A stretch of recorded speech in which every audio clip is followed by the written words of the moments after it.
Okay, here with Des Bishop. You grew up in Queens, New York, but you actually became a comedian in Ireland. Yeah, well, I moved over here when I was 14. Although my parents didn't come with me, I went to boarding school here. And it was not my intention to stay, but I stayed. College was free, in the great social democracy that is European life. They paid for my university education, and while I was in college, I ended up trying out some gigs, and then I became a stand-up in Ireland. And I was the only American stand-up in Ireland, certainly the only one with like a Queen's accent.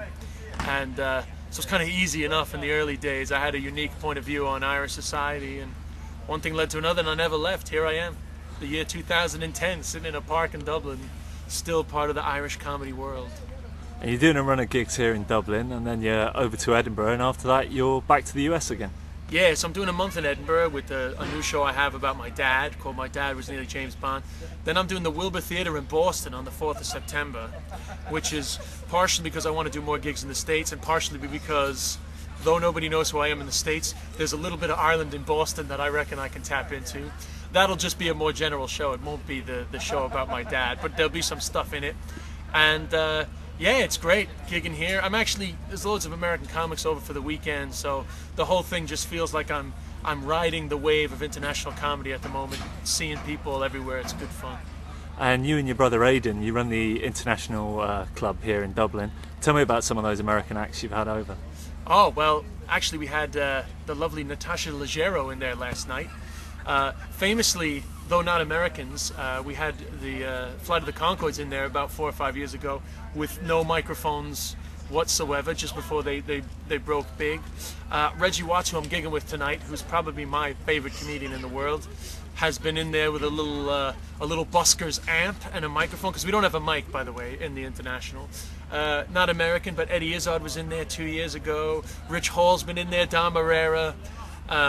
Bo Burnham did it last year, no mic. It's a great little place. But actually, just behind us here tomorrow, we have an anniversary show every year where we have the best of the international. So it's a collection of Irish acts and Reggie Watts just doing quick sets, just to celebrate.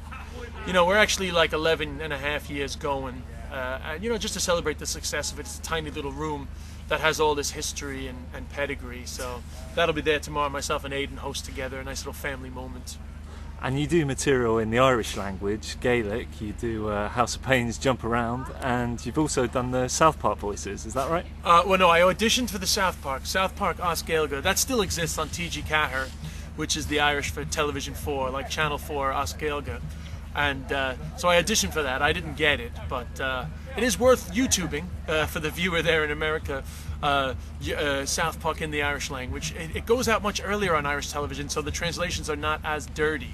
Like often when talking about like penises and stuff, they change it to like diarrhea. It's hard to describe, but the jokes are definitely not as dirty. It's not as funny actually in Irish, but still worth looking at. I translated Jump Around into Irish. I think that makes more sense because House of Pain were kind of like Irish American.